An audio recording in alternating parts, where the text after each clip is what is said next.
Chapter 1. Between the days, Jenna Henderson had been combining birthdays longer than she'd been an adult. She and her husband were born 3 days apart, hers first, his second, and sometime during their senior year of high school, they decided it was inefficient to celebrate twice. The compromise had been elegant and unmistakably them. The day in between. Not hers, not his, the space they shared. It became a tradition that followed them into adulthood with the kind of quiet permanence usually reserved for heirlooms. Every year, no matter what day of the week it landed on, they took the middle day off. No errands. No obligations. No apologies. They called it between the days, capital letters implied. This year, Jenna turned 34 on a Monday. He turned 34 on Thursday. Wednesday was already circled on the calendar in ink, the way you marked something you trusted not to change. She noticed this while brushing her teeth that morning. The bathroom door open, steam curling lazily toward the ceiling. Her husband stood behind her, tying his tie with the serious concentration of someone who did not actually need to be that focused. "Still excited?" he asked, catching her eye in the mirror. "It's a Wednesday," she said around toothpaste foam. "Of course I'm excited." He smiled. It was the same smile he'd had when they were 18 and terrified and signing marriage paperwork in a courthouse that smelled like old carpet and bravery. The smile that said we're fine without ever needing proof. They had married 3 days after his birthday and 3 days before hers, splitting the difference the way they always did. They'd been a team from the start. Not loudly, not performatively, just thoroughly. Jenna rinsed her mouth, wiped her chin, and leaned back against the counter. He leaned in without thinking, the choreography automatic. She rested her forehead against his chest. "What's your day look like?" he asked. "Meetings. The usual. There's a quarterly review at 10. She paused. "Oh, and Mark is running it." He stiffened so slightly that most people wouldn't have noticed. Jenna did. "The new manager?" he asked. "Hum. The one who keeps asking about your weekend plans like he's fishing?" She tilted her head back to look at him. "You're not jealous?" "No," he said easily. "I'm observant." She smiled. That was fair. Mark had transferred into her department 3 months ago, all polished confidence and unnecessary charm. He was good at his job. That much was true. But he also had a way of lingering just long enough to suggest interest without stating it outright. Compliments that hovered. Questions that weren't quite work-related. A familiarity that assumed permission. Jenna had noticed immediately. She always did. She'd also shut it down immediately. Or so she thought. "I'll handle it," she said, the way she always did. "I know," he replied, kissing the top of her head. "You always do." That was the thing about their marriage. Trust wasn't aspirational. It was operational. He'd never checked her phone. Not because he lacked curiosity, he was curious about everything, but because privacy wasn't a privilege in their house. It was a right. They had each other's passwords, full access, total transparency, and no interest in policing one another. Secrecy, they decided early on, was what cracked foundations. Not betrayal. Silence. She grabbed her bag, slipped on her shoes, and kissed him goodbye. "Dinner tonight?" "I'll cook," he said. "You always say that." "And yet," he replied, "you always eat." By 10 o'clock, Jenna was seated in the conference room, notebook open, pen poised. Mark stood at the front, sleeves rolled just enough to suggest effort without discomfort. His eyes flicked to her more often than anyone else. She noticed. She always did. "Jenna, you want to weigh in on this?" he asked, smiling like they shared something. She offered a professional nod.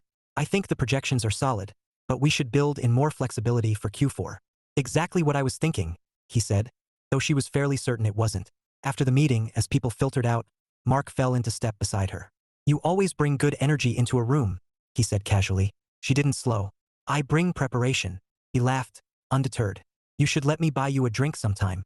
Pick your brain." She stopped walking, turned to face him fully. "I'm married," she said calmly.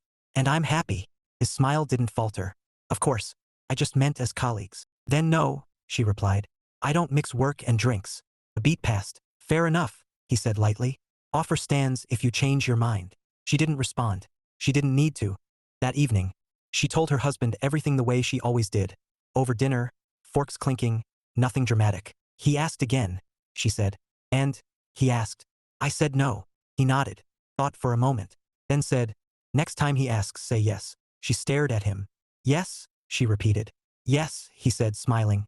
Not amused, not angry. Certain. "Tell him when and where. And then tell me." Her eyebrows drew together. "You want to what?" "I'll meet you there," he finished. "Your manager can't seem to hear your voice. We're going to fix that." She searched his face for jealousy, for anger, for insecurity. There was none. Only alignment. "Well," she said slowly, a smile spreading despite herself, "that's one way to celebrate between the days." He laughed. "I prefer proactive gifts." She reached for his hand, squeezing once. They were still a team. And tomorrow, apparently, they were making reservations. Chapter 2. The offer repeated. By Thursday morning, Jenna had developed a rhythm for dealing with Mark. It wasn't avoidance, that would have been obvious and unprofessional. It was something more refined, strategic neutrality. She answered emails promptly, kept her tone even, contributed in meetings, and exited conversations at precisely the moment they risked drifting into anything personal. It was exhausting in the way only unnecessary vigilance could be. She hadn't told her husband yet that Mark had gone quiet after their last exchange, and she wasn't sure why that unsettled her more than the attention had. Silence could mean acceptance, or recalibration. At work, recalibration was rarely benign. She set her bag down at her desk and opened her calendar. Wednesday, between the days, glowed from the middle of the week like a held breath. Dinner reservations were already confirmed. No phones. No work talk unless they wanted to laugh about it later. Her phone buzzed. Mark? Morning, Jenna. Got a few minutes later to sync? She stared at the screen, then typed back. Jenna, if it's about the Q4 projections, I'm free at 2. Pause. Mark, that works. Professional. Neutral. Fine. At 2 o'clock, she walked into his office with her notebook and a polite smile she could summon on command. The door remained open. She noticed that too. He gestured for her to sit. I wanted your thoughts on the client retention numbers, he said, pulling up a spreadsheet. For 20 minutes, it was exactly what it should have been. Numbers. Strategy. Forward planning. Jenna relaxed incrementally, her shoulders loosening as the conversation stayed within acceptable lanes. Then he leaned back in his chair. You always make this easier, he said. Talking things through with you. She closed her notebook. That's what teammates do. Still, he added, watching her, I feel like we never get to talk without an agenda. She stood. We're at work. A flicker of something crossed his face. Annoyance, maybe, but it smoothed quickly. Right, he said. Of course. She walked out with her spine straight and her patience thinning. That evening, she told her husband. They were sitting on opposite sides of the couch, legs tangled, a shared bowl of popcorn balanced precariously between them. He listened without interrupting, his expression thoughtful rather than reactive. So, he said when she finished, he's testing whether persistence will wear you down. Yes, she replied, or whether politeness will be mistaken for encouragement. He nodded. And I'm tired of proving I'm not interested. He reached for her hand. Then we stick to the plan. She smiled, though a knot tightened in her stomach. You're very calm about this. I'm very confident about us, he said. There's a difference. Friday came with rain and an email. Mark, there's a new place near the office. Good cocktails, low-key. If you ever want to grab a drink and decompress, the invitation stands. Jenna read it twice. The language was careful, casual, plausibly innocent, and unmistakably persistent. She forwarded it to her husband with a single word. Still? His reply came almost immediately. Looks like it. She stared at the screen, then typed. Jenna. Okay, I'll do it. 3 dots appeared, disappeared, reappeared. Proud of you. When and where? She reread Mark's email, then replied to him. Jenna. Sure. Tuesday after work works for me. The response came faster than she liked. Mark, great. I'll text you the address. She set her phone down and exhaled slowly. That night, she lay awake longer than usual, listening to the steady rhythm of her husband's breathing. Her mind ran through scenarios she didn't want to imagine. Awkwardness, confrontation, embarrassment. She wasn't afraid of temptation. That wasn't the risk. The risk was being misunderstood. In the morning, she told him about the date. Tuesday, 6 o'clock, a bar 10 minutes from the office. He grinned. Perfect. You're enjoying this, she accused lightly. I'm enjoying clarity, he said. There's a difference. Over the weekend, life went on. Groceries, laundry, a movie they abandoned halfway through because neither of them could suspend disbelief long enough to care. The ordinary comforts of a shared life. On Sunday afternoon, they wrapped gifts for Wednesday. Small things, meaningful things. A book he'd been waiting for. A framed photo she didn't remember him taking but loved instantly. You know, she said, taping the last corner. Most people would think this is dramatic. Most people, he replied, don't have our communication skills. She laughed. You're impossible. And yet, he said, you married me. Tuesday arrived with brutal punctuality. Jenna dressed for work with more care than usual, not to impress, but to armor herself. Professional, polished, unmistakably unavailable. When she kissed her husband goodbye, he squeezed her hand. Text me when you're heading out, he said. I will. At 5:45, Mark appeared at her desk. Ready? She nodded. Let's go. The bar was dimly lit, all exposed brick and curated playlists. Mark ordered confidently, asked her what she wanted, and paid without comment. So, he said, sliding her glass across the table, outside of spreadsheets and meetings, what do you do to unwind? She took a sip. I go home. He laughed, assuming humor where there was only honesty. And then I have dinner with my husband. Something shifted. Subtle, but real. Right, he said. You mention him a lot. I do, she agreed. They sat in silence for a moment, the weight of unspoken things pressing in. Before he could fill it, her phone buzzed. She smiled. Excuse me, she said. I'm expecting someone. His brow furrowed. Someone. She stood as a familiar figure approached the table. Hi, her husband said warmly. Sorry I'm late. Traffic. Mark looked between them, comprehension dawning too late. Jenna slid her hand into her husband's without hesitation. This, she said calmly, is my husband. The air went very still, and for the first time since this had begun, Jenna felt completely, wonderfully heard. Chapter 3. The misunderstanding. Resolved. For a moment, no one spoke. The bar's low music continued its carefully curated rhythm. Glasses clinked somewhere behind them, and the bartender wiped down the counter with the serene detachment of someone who had witnessed far stranger evenings than this one. Jenna stood with her hand folded easily into her husband's, feeling the familiar reassurance of his thumb brushing once over her knuckles. Mark was the only one who looked as though the floor had shifted beneath him. Oh, he said finally. It wasn't loud. It wasn't defensive. It was the sound of a man recalculating several assumptions at once. Hi. Mark, her husband said pleasantly, extending his free hand. I'm Evan. Mark hesitated for half a second too long before standing and taking it. The handshake was brief, professional, and unmistakably not a challenge. Nice to meet you, Mark said. His eyes flicked back to Jenna. I didn't realize. That's okay, Jenna said, cutting in gently. She didn't want Evan to have to carry the weight of this moment alone. I've been very clear about being married, but I don't think the message was landing. Evan smiled, still calm. We figured a visual might help. The humor was mild, almost kind. It made the moment impossible to escalate. Mark let out a breath he might not have realized he'd been holding. Right, of course. I'm sorry if I crossed any lines. You did, Jenna said evenly. But this doesn't need to be dramatic. Evan pulled out the chair beside her and sat, signaling that he wasn't here to loom or posture.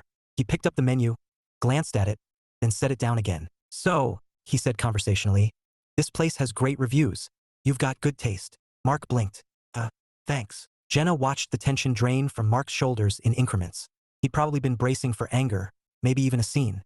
Instead, he was being met with courtesy and clarity, the two things that left no room for denial. I should go, Mark said after a moment. I don't want to make this more awkward than it already is.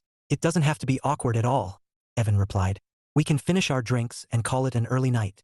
Mark nodded quickly. Yes, that sounds good. He grabbed his jacket, hesitated again, then looked at Jenna. I apologize. Truly. She inclined her head. Apology accepted. He left without another word. The space he'd occupied felt immediately lighter, as though the air itself had been holding its breath. Jenna let out a slow exhale and turned to Evan. Well, he echoed. They looked at each other for a beat before she laughed. A soft, incredulous sound that surprised even her. That went better than expected.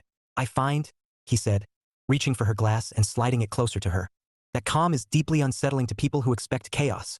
She smiled at him, warmth blooming in her chest. Thank you for being exactly who you are. He raised his own glass. Anytime you need a +1 with impeccable timing. They clinked glasses and drank. On the walk to the car, Jenna replayed the evening in her mind. Not with anxiety, but with a strange sense of completion. The situation hadn't exploded. It hadn't required raised voices or righteous fury. It had simply been addressed. That felt like victory. I'm proud of you, Evan said as he unlocked the car. She slid into the passenger seat. For what? Being honest. For trusting me to stand with you instead of in front of you. She considered that. You didn't take over. That was never the goal, he said, starting the engine. This was your boundary. I just helped underline it. At home, they kicked off their shoes and collapsed onto the couch, the familiar comfort wrapping around them like a well-worn blanket. Jenna tucked her feet under his thigh, leaning into him without thinking. You know, she said, there was a moment when I worried this would somehow make things worse. At work. And now I feel lighter, she admitted. Like I don't have to keep repeating myself into the void. He nodded. People hear what they want to hear. Sometimes they need the context adjusted. She laughed. You make it sound like a PowerPoint slide. I am nothing if not practical. They sat in companionable silence for a few minutes, the kind that came from years of shared space rather than avoidance. Jenna traced an invisible line along his arm, her thoughts drifting. This didn't shake you, she said quietly. No, he replied without hesitation. Not even a little? He turned to face her fully. Jenna, the trust we have isn't fragile. It's been built, tested in small ways every day. This was just another day. Her throat tightened, not with fear, but with gratitude. I love you, she said. I know, he replied, smiling. I was there. She laughed and swatted his arm. You're unbearable. And yet, he said, pulling her closer. Wednesday is still between the days. She glanced at the calendar on the wall, the circle still waiting. I wouldn't miss it for anything. As they got ready for bed, Jenna felt something settle into place. Not because a problem had arisen, but because it had been met, together, without secrecy or doubt. The foundation remained intact, stronger even. Chapter 4. Paper trails and ripples. By Monday morning, the office felt different. Not louder, not hostile, just alert, as though a note had been struck somewhere below the range of hearing, and everyone was unconsciously listening for its echo. Jenna noticed it the moment she stepped off the elevator. Conversations paused when she walked by, not abruptly, but with the faint hesitation of people deciding whether or not something was their business. A few coworkers smiled at her with more warmth than usual. One gave her a quick thumbs up without explanation. She set her bag down at her desk and opened her email. There it was. From Human Resources, subject, quick check-in. She didn't feel dread. She felt tired, but the good kind, the kind that came after something had been carried properly instead of avoided. She texted Evan. Jenna, HR wants to talk. His reply came a moment later. Evan, you okay? Jenna, yes, just ready. Evan, I'm right here if you need me. She smiled at the screen before standing and heading down the hall. The HR office was neutral by design. Soft lighting, inoffensive art, furniture chosen to suggest calm rather than comfort. Lisa from HR greeted her with a professional smile and gestured to a chair. Thanks for coming by, Jenna, Lisa said. This won't take long. I figured, Jenna replied, sitting. Lisa folded her hands. Mark came to us Friday afternoon. Jenna nodded. I assumed he might. He expressed concern that he may have misunderstood professional boundaries. Lisa continued carefully. He acknowledged that you stated your marital status clearly, and that he continued to extend social invitations after you declined. Jenna remained silent. She'd learned long ago that filling space often weakened your position. Lisa glanced at her notes. He also disclosed that you accepted an invitation for drinks, and that your husband joined you. Yes, Jenna said. With my full knowledge and consent. I informed Mark ahead of time that I was married. Repeatedly. Lisa met her eyes. We're not questioning that. Good. Our goal, Lisa said, is to ensure a safe, respectful workplace. I wanted to hear from you directly how you experienced the situation. Jenna took a breath. I experienced it as persistent. I declined multiple times. I was professional every time. When it continued, I involved my husband not to escalate but to clarify. I wanted the invitations to stop. And have they? Lisa asked. Yes. Lisa nodded. That aligns with what Mark said. He understands now that his behavior was inappropriate and has agreed to additional training. Jenna exhaled, slow and steady. Thank you. Lisa's tone softened. I also want to say, you handled this with a lot of composure. Jenna smiled faintly. I had good support. When she left the office, the knot she hadn't realized she'd been carrying finally loosened. At her desk, her coworker Maya rolled her chair closer. Okay, Maya said quietly. I don't want to be weird, but I just want to say, I saw how he hovered. I'm glad you said something. Jenna blinked. You noticed. Maya snorted. Everyone noticed. You were just the only one who didn't pretend it was flattering. That made Jenna laugh. It wasn't. The rest of the day unfolded normally. Emails, meetings, deadlines, and something else ease. Mark kept his distance. When they interacted, it was brief and strictly professional. No hovering. No lingering smiles. No invitations disguised as concern. At lunch, Jenna sat alone by the window, sunlight warming her forearms as she scrolled through her phone. A message from Evan waited. Evan, how did it go? She typed back. Jenna, resolved. Cleanly. Evan, proud of you. She paused, then added, Jenna, thank you for trusting me. The typing bubble appeared. Evan, always. That evening, when she walked through the door, Evan looked up from the stove. Hey, he said. How was work? Quiet, she replied, setting her bag down. The good kind. They cooked together, moving easily around each other, trading small updates the way they always did. She told him about HR, about Maya, about the way the office seemed to exhale all at once. I think, she said, chopping vegetables. Sometimes people don't speak up because they don't want to be seen as dramatic. And instead, he said, they carry the discomfort alone. She nodded. I'm glad I didn't. After dinner, they sat on the couch, her feet tucked under his leg, a familiar anchor. You know, she said, this didn't test our trust. No, he agreed. It tested whether the world would respect it. He considered that. And it did, she said. Eventually, Wednesday arrived like a reward. Between the days, they slept in. Phones stayed on the kitchen counter. Breakfast stretched into brunch, laughter punctuating stories they already knew but liked retelling anyway. Mid-afternoon, they walked through the neighborhood, hands brushing, unhurried. I've been thinking, Evan said, about what you said the other night. Only one thing? She teased. He smiled. About secrecy. About how silence creates distance. She nodded. I've seen it too many times. I think, he said slowly, we do something a little radical. She arched a brow. We already did. He laughed. I mean going forward. We keep doing exactly this. Saying the quiet parts out loud. She stopped walking and turned to him fully. Deal. That night, as they exchanged gifts and clinked glasses, Jenna felt a deep, steady contentment settle in her chest. Not because something had gone wrong, but because something had gone right. They had faced a moment together, without secrecy, without fear, and without losing themselves. Between the days had never felt more earned. Chapter 5, The Quiet After. The thing Jenna hadn't expected was how quickly life returned to normal. Not the brittle normal of pretending nothing happened, but the steady, functional normal of a system that had absorbed a shock and adjusted without cracking. By Thursday morning, the office buzzed with the usual rhythms. Coffee brewing too loudly, keyboards clacking, someone laughing down the hall at a joke Jenna couldn't hear. The ripple had passed. Mark kept his word. Their interactions were sparse, efficient, and entirely unremarkable.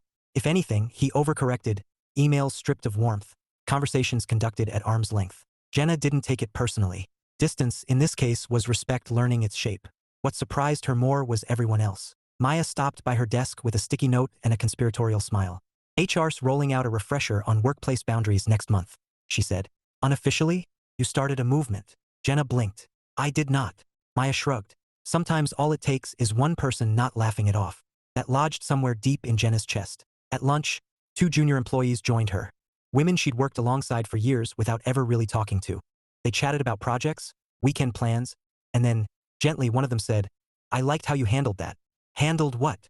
Jenna asked, though she knew. The situation, the woman said. It made me feel like, maybe we don't have to absorb everything. Jenna smiled, careful not to overstate it. You don't. That night, she told Evan about it while they washed dishes together, passing plates back and forth in a familiar rhythm.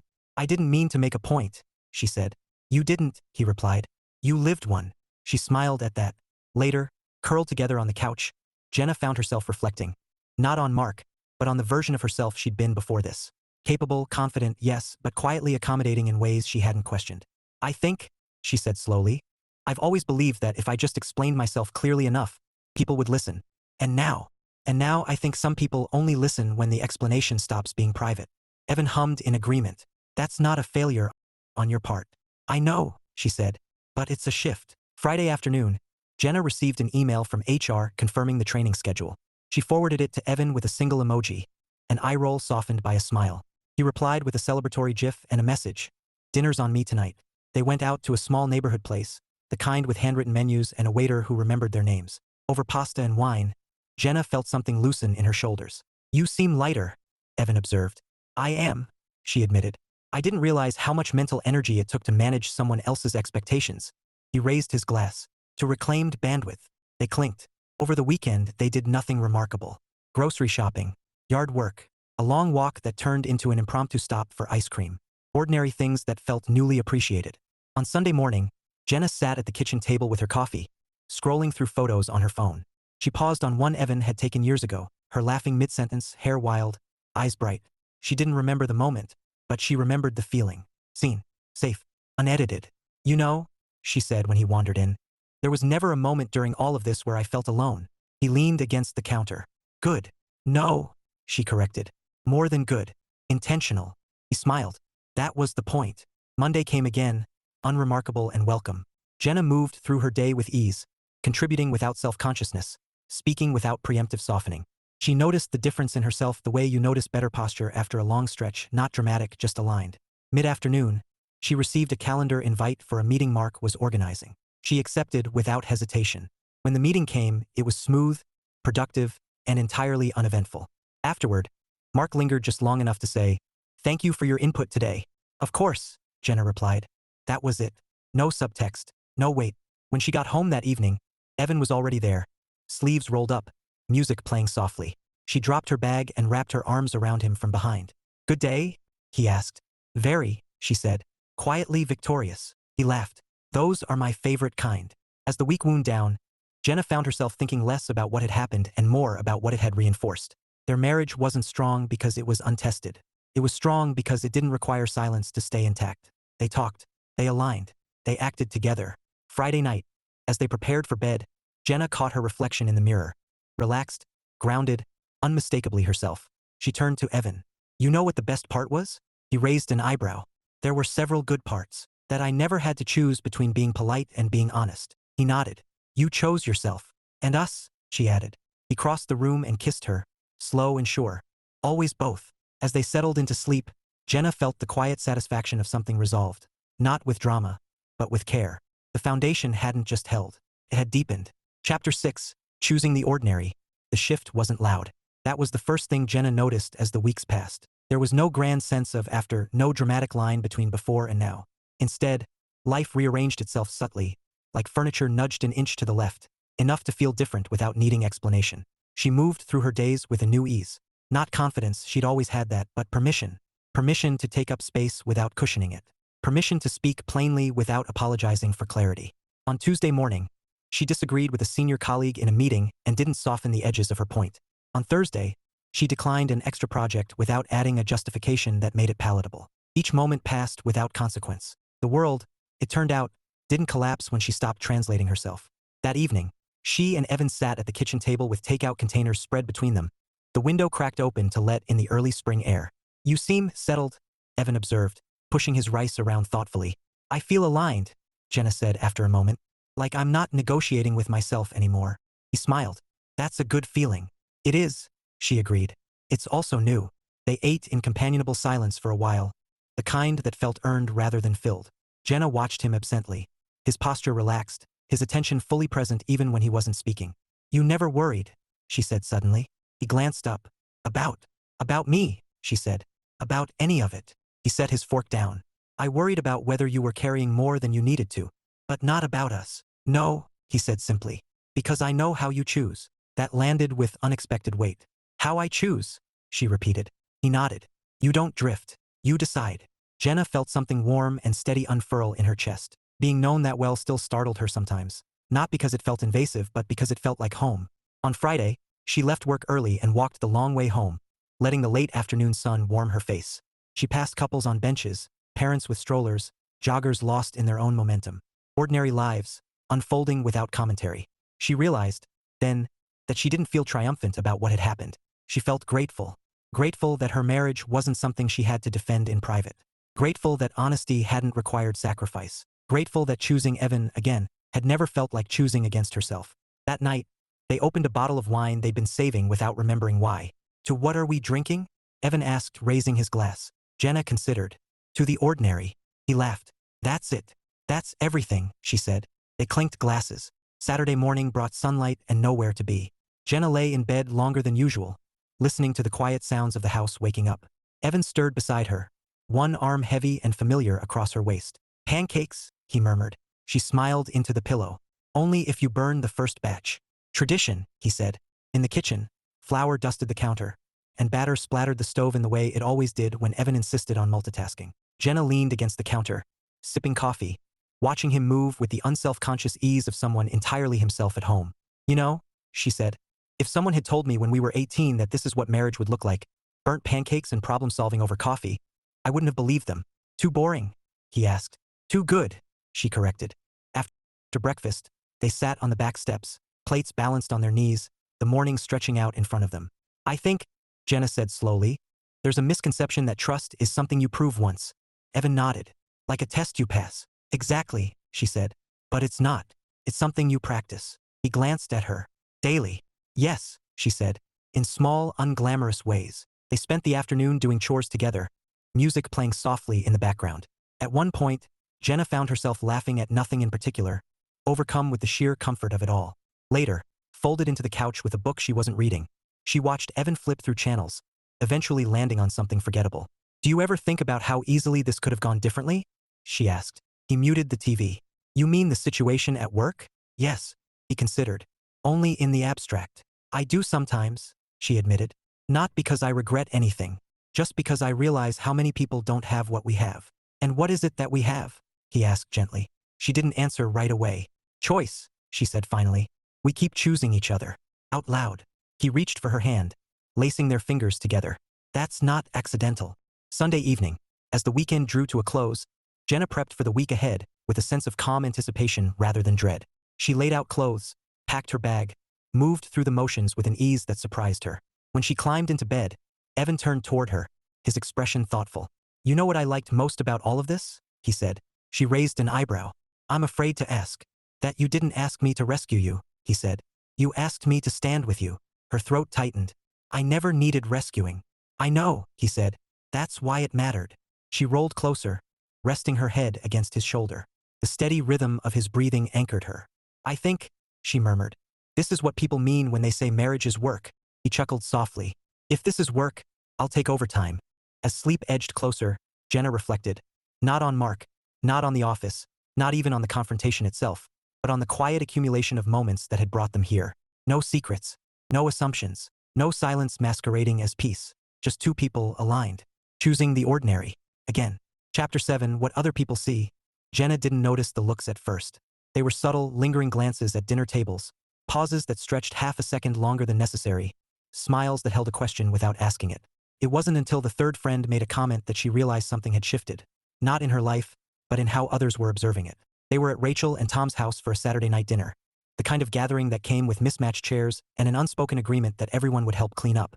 Jenna stood at the counter drying dishes while Evan loaded the dishwasher, moving around each other with the practiced ease of years. "You two are disgusting," Rachel said fondly from the doorway. Jenna laughed. "We're literally doing chores." "That's what I mean," Rachel replied. "You look content, like aggressively content." Evan glanced over his shoulder. "Is that a crime?" "Only if you don't tell us the secret," Tom added, lifting his beer. There it was. Jenna set the plate down and turned, leaning back against the counter. "There isn't one." Rachel snorted. "There's always one." "No," Jenna said gently. "There's a choice." That earned her a look, curious now, attentive. They moved to the table, conversation flowing easily, but Jenna could feel the undercurrent. When dessert was served and Evan stepped outside to help Tom with the grill, Rachel leaned in. "Okay," she said quietly. "I don't want to pry, but you seem stronger lately." Jenna considered that. "I think I stopped absorbing things that weren't mine to carry." Rachel nodded slowly. "That tracks." Later, as they drove home with the windows down and the night air warm against their skin, Evan glanced at her. "You were very philosophical tonight." She smiled. "People ask when they're ready to hear. And what do they hear? That marriage isn't about avoiding problems," she said. "It's about deciding how you face them." The next weekend brought brunch with friends. Some married, some newly dating, some quietly unhappy. Jenna noticed the questions before they were asked. "How long have you two been together? What's your trick? Don't you ever get bored?" She answered honestly without polish. "We talk. We tell the truth early. We choose each other even when no one's watching." One woman, stirring her coffee absently, said, "That sounds rare." Jenna met her eyes. "It's intentional." On the drive home, Evan reached for her hand. "You don't mind being the example," he said. She squeezed his fingers. "I don't mind being honest." That night, curled together on the couch, Jenna reflected on how strange it was, how a moment she'd never wanted had become something quietly instructive. Not because it was dramatic, but because it had been handled with care. "You know," she said, "people assume trust is blind." Evan hummed. "It's not. It's observant," she continued. "It sees clearly and still chooses." He smiled. "That might be the most romantic thing you've ever said." She laughed. "Don't get used to it." Sunday afternoon, they attended a small birthday gathering. Another couple, another living room, another round of polite curiosity. At one point, Jenna stepped into the kitchen to refill drinks and overheard a hushed conversation. "They've been together forever." "Yeah, but they still like each other. That's the part one don't get." Jenna smiled to herself, not offended, just aware. When Evan joined her, she handed him a glass and murmured, "Apparently, we're a mystery." He raised an eyebrow. "Should we start being more confusing?" She shook her head. "I like being legible." On the walk home, the streetlights casting long shadows ahead of them, Jenna felt a deep sense of peace. Not pride, not superiority, just steadiness. "I think," she said slowly, "this is what I want people to see." "What's that?" "That love doesn't have to be loud to be strong," she said. "That boundaries can be kind. That partnership isn't about possession. It's about alignment." Evan stopped walking and turned to her, the quiet street framing them. "You live that," he said. She met his gaze. "We do." They stood there for a moment, hands linked, the world moving on around them without urgency. At home, Jenna set her phone on the counter and glanced at the calendar. Another Wednesday circled. Another between the days, waiting patiently. "Hey," she said, looking at Evan. "Same plan next year?" He smiled, warm and certain. "Always." As they settled into the evening, Jenna felt the gentle satisfaction of knowing that what they had wasn't just enduring. It was visible. Not as something to envy, but something to understand. A marriage built not on secrecy or spectacle, but on choice. Out loud. Chapter 8. Still between the days, the Wednesday came quietly. No alarms. No urgency.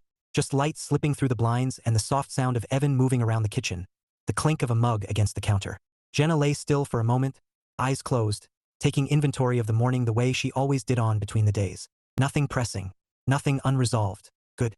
She padded into the kitchen barefoot and wrapped her arms around Evan from behind, pressing her cheek between his shoulder blades. Happy middle, she murmured. He smiled without turning around. Happy us. They ate breakfast slowly, lingering over coffee long past necessity. The day had been deliberately cleared, no work, no obligations, no catching up. The point wasn't escape. It was presence. Mid-morning found them downtown, wandering without direction, stopping when something caught their attention. A bookstore with uneven floors and a cat asleep in the window. A cafe where they split a pastry and argued lightly over whether it was better warm or cold. Laughter came easily, unforced. At one point, Jenna watched Evan browse a display of used records, his brow furrowed in concentration, and felt the familiar swell of affection. Not dramatic, not breathless. Solid. Certain.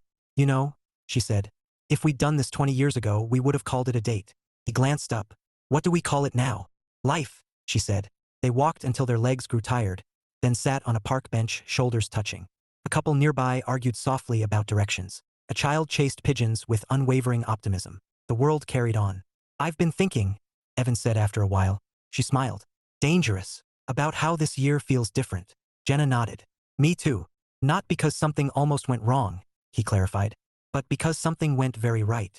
She leaned her head against his shoulder. We didn't flinch. No, he agreed. We leaned in. That afternoon, they went home and did nothing at all. Music played softly. Windows stayed open. At some point, Jenna dozed on the couch, her legs draped over Evan's lap, waking only when he shifted to keep her comfortable. Later, they exchanged gifts, simple, thoughtful, unnecessary in the best way. Evan gave her a small leather-bound notebook. For what? She asked. For whatever you want, he said. You've been saying things out loud lately. I thought you might want somewhere to put the rest. She touched the cover, then looked up at him. I love you. I know, he said, smiling. Still, dinner was homemade and unremarkable and perfect. As twilight settled, they sat on the back steps with glasses of wine, the sky deepening from blue to indigo. You ever worry, Jenna asked softly, that people think what we have is unrealistic? Evan considered. Sometimes. And then I remember we're not living for commentary. She laughed. Fair. She thought about everything that had led them here. Not just the recent months, but the years of choosing honesty over ease, conversation over assumption. They hadn't avoided hardship. They'd simply refused to let it create distance. When night fell, they stood together in the doorway, reluctant to let the day end. Same time next year? Jenna asked. Between the days is non-negotiable, Evan replied. She smiled, feeling the quiet satisfaction of continuity. Some things didn't need reinvention. They just needed care. As they went to bed, Jenna felt a deep, unshakable calm settle over her. Not because life was flawless, not because nothing unexpected would ever happen again, but because whatever did happen, they would meet it the same way. Together, out loud, still between the days.